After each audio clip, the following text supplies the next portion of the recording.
자, 요즘 결혼을 부정적으로 보는 경향들이 많아졌습니다. 독신주의자들이 많아졌어요. 또 심지어는 결혼 무용론자들이 일어나고 있습니다. 세계적으로 그렇습니다. 이 결혼 제도 자체를 폐지하려고 하는 운동들도 있고요. 어느 시대보다도 결혼 제도가 굉장히 공격을 많이 받고 있습니다. 결혼하는 것보다 결혼하지 않는 게 더 낫지 않냐, 이런 생각들이 팽배해지고 있다는 겁니다. 심지어 인공지능 로봇이 발달되면서 앞으로 이게 계속 진화되면 로봇 파트너를 구하는 시대가 올지도 모른다, 이렇게 전망을 이미 하고 있습니다. 지금도 상당히 많이 진전이 되고 있습니다. 아침에 일어나면 로봇 아내가 아주 꾀꼬리 같은 목소리로 여보 사랑해 그러면 무뚝뚝한 아내보다 훨씬 낫다, 이런 얘기들을 하고 있죠. 결혼을 꼭 해야 되는가? 또 결혼 제도는 언제 생겼는가? 왜 생겼을까? 누가 만들었는가? 이런 질문을 우리가 좀 해야 되죠. 우리는 창조의 사건에서 좋았더라가 계속되다가 오늘 본문에 처음으로 좋지 않다, 좋지 않았다, no good이 언급되고 있습니다. 18절을 보면 여호와 하나님이 이르시되 사람이 혼자 사는 것이 좋지 아니하니 내가 그를 위하여 돕는 배필을 지으리라 하시니라. 남자를 만드신 이후에 어느 정도의 그 여자를 만들기까지 갭이 있었던 것으로 보여집니다. 그 기간이 언제인지 알지 모르지만 어느 날 하나님이 에덴 동산을 거닐고 있는 아담을 보실 때 좋지 않아 보였다는 겁니다. 여기 좋지 않다라고 하는 이 단어는 상당히 강력한 의미가 담겨 있습니다. 단순한 결함이 아닌 심각한 결함을 가진 상태를 말합니다. 아직 창조의 계획이 완전히 이루어지지 않았다는 뜻이죠. 남자 혼자 있는 그 상태는 창조의 계획 안에 완성이 되지 않은 미완성의 상태다. 우리가 잘 아는 것처럼 에덴은 모든 것을 다 갖추어 놓은 곳입니다. 아담이 원하는 거라면 뭐든지 다 원하는 대로 가질 수 있는 모든 것이 갖춰져 있는 에덴, 그리고 그곳에서 그 땅을 다스리는 권세까지 가지고 있습니다. 아담이 불평할 게 하나도 없어요. 그런데 하나님이 보시기에 좋지 않았다는 겁니다. no good이었다는 것. 자, 오늘 이 본문은 결혼 제도의 기원을 알려줍니다. 이 결혼은 하나님이 디자인하신 것이라는 겁니다. 하나님의 아이디어, 하나님의 디자인입니다. 우리의 기준은 언제나 성경이어야 합니다. 성경만이 절대적 기준이고 이 성경은 시대가 바뀌어도 변하지 않는 그런 진리인 것이죠.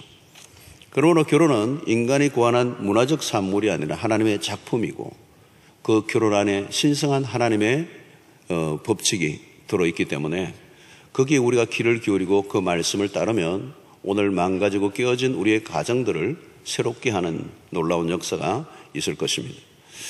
자, 오늘 여기 보면 사람이 혼자 사는 게 좋지 아니하다. 이 말이 무슨 의미입니까? 하나님은 사실 하나님과 친밀한 교제를 나눌 수 있었습니다. 하나님과 친밀한 교제. 하나님은 홀로 완전하신 분이시죠. 그런데 우리는 완전하지 않아요. 그래서 우리는 하나님과 깊은 교제를 하게 되어져 있습니다. 인간은 홀로 부족합니다. 그래서 하나님은 남자와 여자가 서로에게 속함으로 완전하게 하신 것입니다. 어떤 분은 나는 하나님만 있으면 돼. 하나님만 잘 믿으면 돼. 남자 싫어. 나 혼자 사는 게 더 좋다. 그를 아마 말 못할 사연들이 있을 거예요. 그러나 본래는 그런 의도로 결혼 제도를 세우신 게 아닙니다. 아담이 아무리 하나님과 영적인 깊은 교제를 나누어도 하와가 필요했다는 겁니다. 인간과의 수평적 교제가 빠진 하나님과의 교제는 건강할 수가 없습니다. 하나님은 한 남자와 여자로 구성된 공동체를 만드셨습니다. 이 가정이나 교회나 국가는 하나님이 만드신 겁니다. 그리고 이 가정 안에서 행복을 누리게 하신 것입니다. 어떤 사람은 주님이 너무 좋다고 가정을 소홀히 하고 늘 교회에만 산다면 정상이 아니죠. 아내와 남편을 통해서만 채워지게 되는 것이 있습니다. 하나님이 인간을 흙으로 빚어 몸을 만드신 이유가 무엇입니까? 왜 하와를 바라보며 감탄하게 만드셨을까요? 기도로만 채워지지 않는 그 무엇이 인간관계 속에, 이 부부의 관계 속에서 있다는 것입니다. 하나님은 우리에게 말씀하십니다. 나를 섬기되 배우자를 동일한 마음으로 섬기라고 말씀하는 것입니다. 자, 하나님이 어떻게 여자를 만드셨는가? 오늘 21절을 보면 여호와 하나님이 아담을 깊이 잠들게 하시니 잠들매 그가 그 갈빗대 하나를 취하고 살로 대신 채우시고 깊은 잠을 아담으로 하여금 자게 하고 이 수술을 하신 것이죠. 갈빗대를 취하심으로 하와를 만드셨다. 최초의 의료 행위가 뭘까? 외과일까? 정형외과일까? 마취일까일까? 여기 이 본문을 가지고 의사분들이 서로 이렇게 주장했다고 그래요. 그건 중요하지 않습니다. 오늘 22절에 보면 여호와 하나님이 아담에게서 취하신 그 갈빗대로 여자를 만드시고 그를 아담에게로 이끌어 오시니, 이 최초의 결혼식 장면입니다. 여기 매우 중요한 것은 그를 아담에게로 이끌어 오시니, 하나님이 최초의 주례자이시고 동시에 정인의 역할을 하시며 또 신부의 아버지처럼 그를 데리고 아담에게로 이끌어 오셨습니다. 이 가정의 출발입니다. 하나님이 아담의 갈빗대 하나로 여자를 만드셨다. 여기 갈빗대를 히브리어로 첼라라고 하는 단어인데요. 이 옆구리라는 의미도 있습니다. 갈빗뼈 때로는 옆구리로 그렇게 해석을 합니다. 이 갈빗뼈를 취하셨다는 것은 남자와 같은 물질로 만들어졌음을 보여줍니다. 그래서 남자와 여자는 하나의 근원이다. 동일한 물질로부터 나왔다. 어떤 사람은 남자는 흙이고 여자는 뼈에서 만들어져 원료가 다르다 그러는데 아니에요. 동일합니다. 이 갈빗뼈 옆구리라는 뜻입니다. 자, 갈빗뼈를 취하시려고 하면 옆구리를 통해서 나오는 것이죠. 그러면 하나님이 왜 이 옆구리에서 취하셨을까? 유명한 추수가인 이 매튜 헨리의 해석이 아주 마음에 듭니다. 남자 위에 군림하도록 그의 머리로 만들지 않았으며 그에 의해 짓밟히도록 그의 발로 만들지 않았다. 그녀는 그와 동등하도록 그의 옆구리에서, 보호받도록 그의 팔 아래에서, 사랑받도록 그의 가슴 가까이에서 지음을 받았다. 괜찮지 않아요, 여러분? 이 매튜 헨리 해석이? 아멘이 전혀 안 하시는데 분위기가 그렇지 않다는 거죠. 여러분, 옆구리에서 취했다는 것은 평등이라는 개념보다 연합의 의미가 더 적합합니다. 사랑 안에서 연합, 둘이 아니라 하나라는 것입니다. 요즘 우리 사회에서 뜨거운 이슈 중에 하나가 젠더 싸움입니다. 젠더 싸움. 또 페미니즘의 소리가 높아져 가고 있죠. 뜨거운 쟁점입니다, 우리 사회에. 여러분, 성경의 입장은 무엇일까요? 간혹 성경이 남성 중심적 관점이 많다고 주장하는 사람들이 있습니다. 그래서 하나님을 she라는 표현을 쓰는 성경도 나옵니다. 그러나 성경은 남녀의 관계에서 어느 쪽도 군림하거나 지배할 수 있다고 말씀하지 않습니다. 동등이라고 할 때 이것은 우위의 개념이나 대립관계가 아닌 상호 존중을 말하는 것입니다. 자, 한국은 일반적으로 남성 중심의 사회였고 여성이 무시되고 억압받아온 면이 많습니다. 문화에 따라 차이가 많죠. 특히 경상도 지역에서는 남성 중심적이고 가부장적인 면이 도드라집니다. 우리의 문화 안에는 여성을 무시하고 하대하는 경향이 많았어요. 가부장적인 남성상만 보고 자란 남성들이 결혼하면 당연히 여성들에 대해서도 어떻게 존중해야 될지를 배운 적이 없어요. 그런 채 결혼 생활을 하니까 어려워지는 것이죠. 교회는 다니고 예수를 믿는데 성경보다 유교의 문화, 세상의 문화에 더 많은 영향을 받고 살아가는 게 오늘 우리의 현실입니다. 남자나 여자를 만드신 분은 하나님이십니다. 그렇다면 그 만드신 하나님의 성품이 무엇인가를 알아야죠. 하나님의 이름 엘로힘에서도 알 수 있는 것처럼 성부와 성자와 성령의 오묘한 연합과 하모니를 이루십니다. 삼위 하나님에게는 우위가 없습니다. 서로 긴밀하게 교통하며 하나 되는, 그래서 하나님의 창조의 역사를 이루어 가셨습니다. 이 서로 존중하는 가운데 하나를 이루심, 이게 엘로힘 하나님에게서 우리가 볼 수 있습니다. 그런 성품을 가지신 하나님이 만드신 피조물 안에도 그 원리와 법칙이 작동되기를 원하시는 겁니다. 우리의 관계 안에 지배 구조가 끼어들면 모두가 불행해집니다. 특별히 가정의 부부의 관계 안에서. 하나님은 창조주이시지만 그럼에도 불구하고 인간을 지배하려고 하지 않으십니다. 우리를 존중해 여기시고 매우 인격적으로 대하십니다. 남자가 여자를 지배하든 여자가 남자를 지배하든 그런 구조가 되면 행복할 수가 없습니다. 여자는 남자의 주인이 아닙니다. 남자의 주인이 또 여자도 아닙니다. 종도 아닙니다. 누가 누구를 지배할 수도 없고 지배하려고 해서도 안 됩니다. 에베소서 5장 21절을 보면 그리스도를 경외함으로 빚자 복종하라. 이 21절이 무슨 절이 시작이 되는가 하면 22절부터 부부의 관계를 잘 설명하는 내용을 바울이 가르치고 있는데요. 그 부부의 관계에 많은 이야기 이전에 21절이 중요해요. 그리스도를 경외함으로 빚자 복종하라는 겁니다. 상대의 행복을 위해 내가 희생하면 배우자의 행복이 내게 밀려와 그것이 나의 행복이 되죠. 자, 오늘날 세상이 흔들리는 이유는 가정이 흔들리고 있기 때문입니다. 가정이 위기를 맞고 있어요. 가정이 흔들리면 모든 게 흔들리게 되어 있습니다. 이 가정은 기본 중에 기본이죠. 근데 이 가정의 기본 중에 기본이 뭐냐면 부부의 관계라는 겁니다. 하나님이 디자인하신 이 본래의 목적을 놓치면 답이 보이지 않습니다. 왜 결혼을 해야 되는지, 건강한 결혼 관계는 어떤 것인지 우리는 이 창세기를 통하여 답을 얻을 수 있습니다. 자, 하나님은 남자와 여자를 지으셨습니다. 남자는 이시라는 단어고요, 여자는 이샤라는 단어인데 이 두 단어는 같은 어원에서 나왔습니다. 그런데 다르게 지으셨습니다. 남자와 여자는 같지 않다는 게 매우 중요합니다. 기능과 역할과 구조가 다 달라요. 그러니까 성격 차이도 굉장히 큰 차이지만 더 큰 차이는 성의 차이입니다. 남녀가 너무 다르다는 거예요. 남자에게는 여자가 필요하고 여자에게는 남자가 필요한 이유가 다름에 있습니다. 남자의 역할과 기능이 있고 여자의 역할과 기능이 있습니다. 각자의 기능에 충실하면 남녀 안에서 기가 막힌 하모니를 이루게 된다는 거예요. 그러나 남자와 여자로서의 기능을 무시하면 소위 말하는 역기능적 가정이 됩니다. 역기능적 가정이 된다는 말은 언제 무너질지 모르는 불안한 구조라는 겁니다. 요즘 역기능적 가정이 많이 일어납니다. 남자로서 혹은 여자로서 자기의 기능을 제대로 하지 않거나 역할을 바꾸면 문제가 생긴다는 겁니다. 남자의 기능은 어떤 것입니까? 남자의 기능과 역할은 리더십이에요. 리더십이란 위에 있다는 것이 아닙니다. 가정을 이끌어가고 책임을 져야 하는 역할로 남자를 불렀다는 겁니다.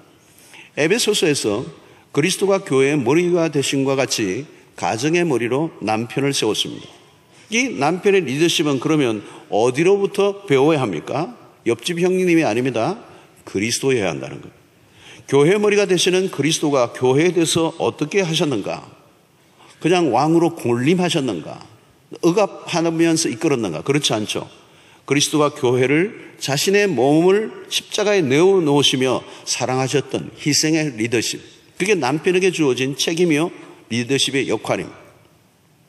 바울은 에베소서에 분명하게 말씀합니다. 남편은 아내를 사랑하고 아내는 남편에게 복종하라.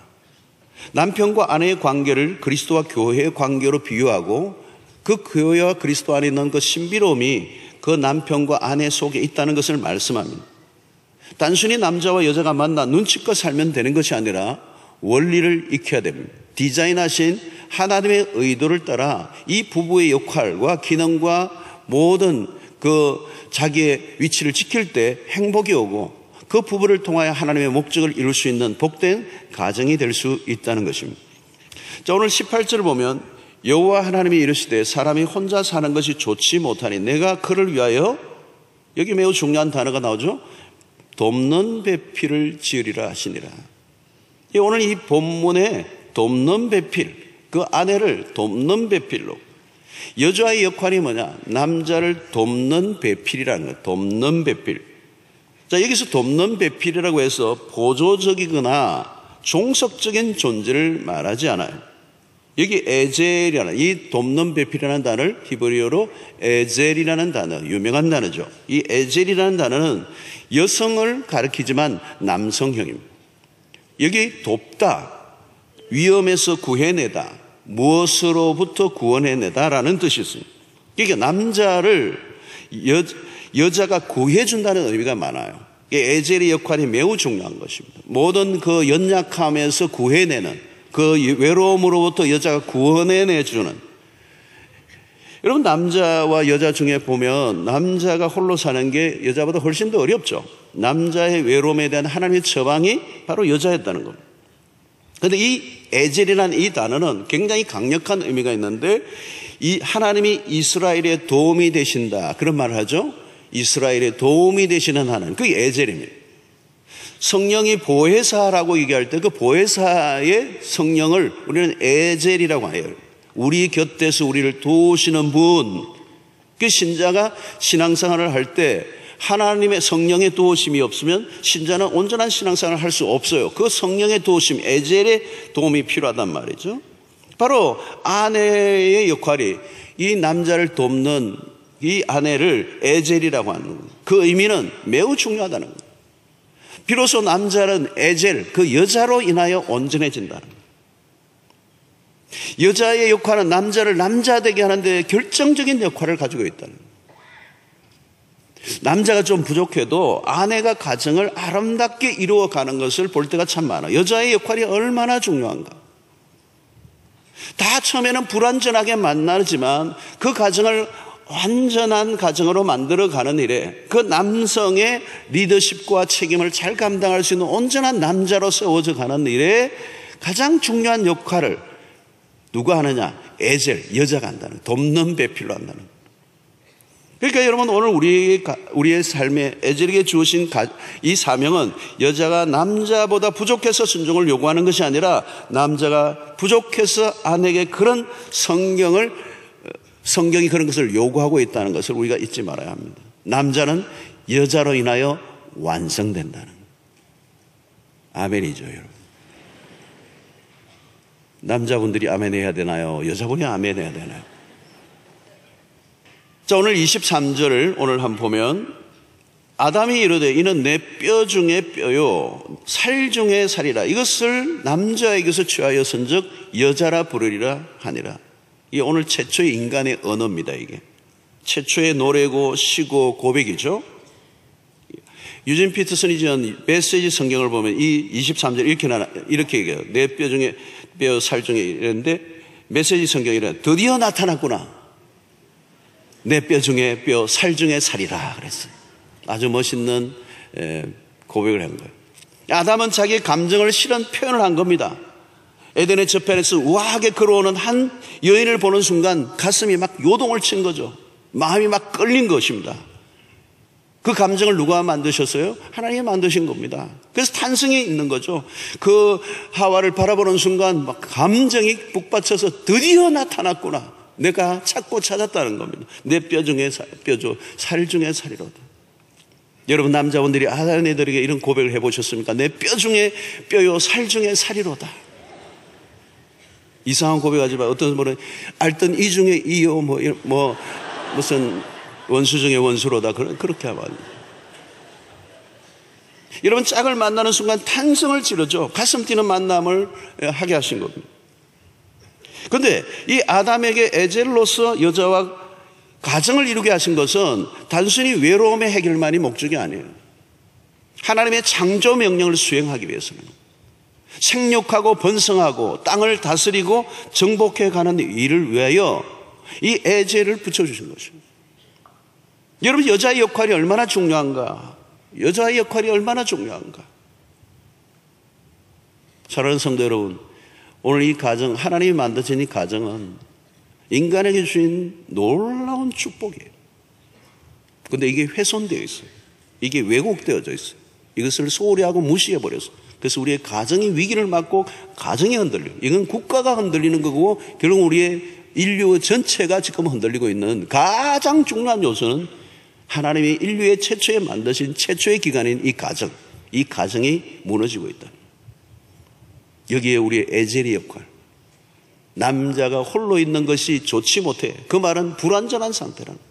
그 불완전함을 완성시켜주는 역할로 하나님을 여자로 세우시고 에젤, 하나님이 여성에게 놀라운 능력과 은혜를 주셔서 그 남선의 연약함을 보완해 주도록 우리를 부르셨다는 거예요. 그 역할에 우리가 최선을 다해야 돼요. 자, 그런데 오늘 이 본문 전체에 발견하는 것은 결국은 하나님의 역할이에요. 하나님이 모든 걸 주도하고 계십니다. 남자와 여자가 하나됨을 이루어가는데 매우 중요한 것은 결국은 하나님. 가정은 한 남자와 여자만으로 온전한 결혼이 성립되지 않습니다. 이 결혼이 성립되게 하신 것은 결국 하나님이시나. 여러분, 서로 마음에 맞는다고 결혼해서 살지만 아무리 결혼하기 전에 뭐 데이트하고 마음이 맞고 우리는 천생연분이야, 살아보면 됩니까? 안 맞는 게 더 많습니다. 우리 사람끼리 마음을 맞추어 가는 건 어려워요. 아무리 이해하고 용서하려고 해도 우리는 한계가 있습니다. 살다 보면 수없는 결함들이 있습니다. 너무도 다른 것들을 만납니다. 둘이 하나 되어 가는 과정 속에 우리의 인간의 노력으로는 불가능해요. 교회 공동체든 가정이든 우리가 진짜 하나로 만들어가는 일에는 하나님의 전적인 도우심이 필요하다. 둘만으로는 힘들어요. 하나님의 개입이 있어야 합니다. 하나님이 남자와 여자 둘 사이에 오셔서 중재하시고 우리를 하나 되도록 하시는 일에 역사해 주셔야 됩니다. 가정의 주인은 하나님이십니다. 인간은 하나님의 도우심을 구하고 하나님의 통치를 받아들여야 합니다. 서로가 사랑하려고 하고 노력해서 되는 게 아니에요. 가장 근본적인 것은 하나님에 대한 사랑, 그 하나님의 사랑이 빠지면 두 사람의 사랑도 불가능한 것입니다. 때로는 가정의 위기를 만난다 할지라도 하나님이 도우시면 모든 문제를 넉넉히 극복할 수 있을 줄로 믿습니다. 남자와 여자 홀로는 행복을 만들 수 없다는 것입니다. 하나님이 의도하셨던 가정 안에 하나님이 그 가정 속에 찾아오셔서 함께 하실 때 그 남자와 여자를 통하여 하나님의 영광을 드러내시고 하나님의 계획을 이루는 일에 가정이 아름답게 쓰임을 받을 수 있을 줄로 믿습니다. 아담과 하와가 한 몸을 이루게 하심으로 창조의 피날레를 이루게 하신 것이죠. 오늘 이 창조의 피날레가 결국은 완성은 뭐냐? 남자와 여자가 한 몸을 이루게 하십니다. 이 부분은 다음 주일날 좀 더 살펴보려고 합니다. 성도 여러분, 오늘날 가정의 위기를 맞고 있다는 것은 상당히 심각한 것입니다. 결혼이 아닌 동거, 이혼, 결혼보다 싱글의 상태가 더 행복하다고 하는 사람들이 늘어나고 있습니다. 그리고 결혼에 대한 냉소적이고 비관적인 태도를 가지고 있는 것이 오늘 이 시대가 만들어내고 있는 문화입니다. 과연 그것이 긍정적인 것일까요? 우리는 이 시대적 문화의 모습들을 바라보며 하나님이 본래 의도하셨던 가정에서 빗나가져 있는 오늘 세상을 바라보며 그리스도인들은 이 시대 속에 책임을 가지고 우리에게 주신 이 가정을 어떻게 아름답게 세워가야 할 것인가에 대한 몸부림 그리고 수고와 땀을 하나님이 요구하고 계십니다. 가정이 얼마나 중요한가를, 가정을 통해서 주시고자 하시는 그 행복과 만족과 즐거움, 그리고 가정의 두 사람이 합하여 동력하여 서로 협조함으로 하나님의 위대한 이 명령들을 수행해 나가고 하나님의 뜻을 이루어가는 일에 쓰임을 받도록 하나님 우리를 만드셨다는 사실을 우리가 놓치지 않고 가정을 통하여 주시는 하나님의 복을 누리시고 가정을 통하여 하나님의 영광을 드러내는 일에 어떤 경우에 포기하지 마시고 끝까지 하나님의 창조의 원리와 법칙을 이해하고 그 말씀에 순종해 감으로 본래 의도하셨던 하나님의 거룩한 가정을 통한 목적을 이루어 드리는 일에 여러분들 모두가 쓰임받게 되시기를 바라고 실패하지 않는 은혜가 있게 되기를 주의 이름으로 축원합니다.